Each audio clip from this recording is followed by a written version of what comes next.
So what we want to do now is to transform the kinetic energy from Cartesian coordinates to polar coordinates. So let's recall that the definition of the kinetic energy in Cartesian coordinates is this: m/2 times x dot squared plus y dot squared for a given set of coordinates x comma y.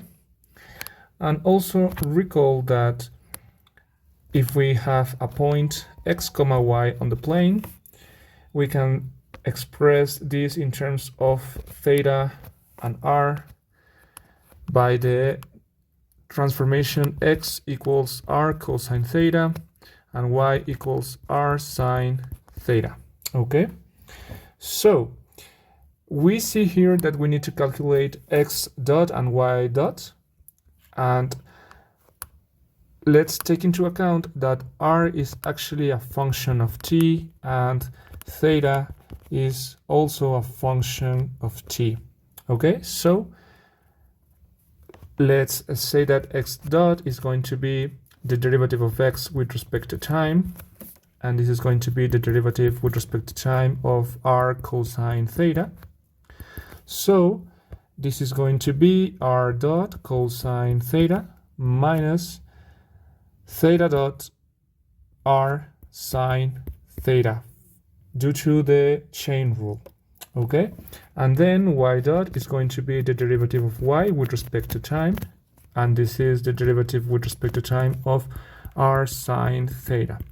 This is we have a product of functions of t, so this is going to be r dot sine theta plus cosine theta, theta dot r. Okay, so then we need to calculate x dot squared and y dot squared. Okay, so if we squared x dot, we are going to get r dot cosine theta minus r theta dot sine theta squared. This is going to be r dot squared cosine squared theta minus 2r dot theta dot sine theta cosine theta plus r squared theta dot squared sine squared theta. Okay, and for y we are going to get something like this. It is going to be r dot sine theta plus r theta dot cosine theta squared, and this is going to be equal to r dot squared sine squared theta plus 2 times r dot theta dot sine theta cosine theta plus r squared theta dot squared cosine squared theta.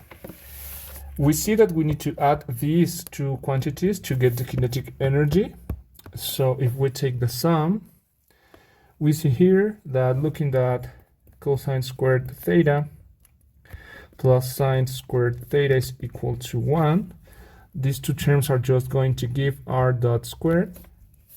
These are going to cancel each other because they are the same, and we are going to get here r squared theta dot squared, given that sine squared theta plus cosine squared theta is 1 also.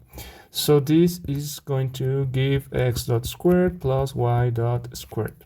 If we substitute this result on the definition of the kinetic energy, we are going to get that t is equal to m/2 times r dot squared plus r squared theta dot squared.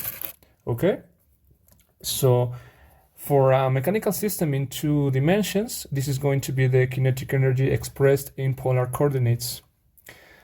If we want to add the third dimension for z, we just need to add here another transformation, but that transformation is just going to be z equals z. So in polar coordinates, the coordinate z doesn't change. That means that z dot is z dot, that is a transformation, and we can just add this to the definition of the kinetic energy. It's going to be m/2 r dot squared plus r squared theta dot squared plus z dot squared. Okay, so if we want also to express the Lagrangian in polar coordinates, given the definition, the Lagrangian is the kinetic energy minus the potential energy. Let's say that, for example, we have a potential that depends on R. In this case, we can just write the Lagrangian as m/2 r dot squared plus r squared theta dot squared plus z dot squared minus b of r. And finally, this is going to be the Lagrangian in polar coordinates. So as this is going to be the kinetic energy in polar coordinates.